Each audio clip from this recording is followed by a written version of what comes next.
নবীজি বলেছেন সেই ব্যক্তি ধ্বংস হয়ে যাক। কোন ব্যক্তি ধ্বংস হয়ে যাক? কার জন্য নবী বদদোয়া করলেন?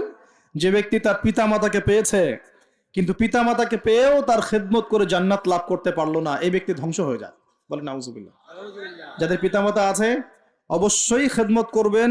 ওয়ালা তাকুল লাহুমা উফফিন ওয়ালা তানহারহুমা, তাদেরকে বিরক্ত হয়ে উফ শব্দটাও বলা যাবে না এবং ধমকের সুরে কথা বলা যাবে না, বরং বলতে হবে ওয়াকুর রাব্বির হামহুমা কামা রাব্বায়ানি সগীরা, এই দোয়া করতে হবে।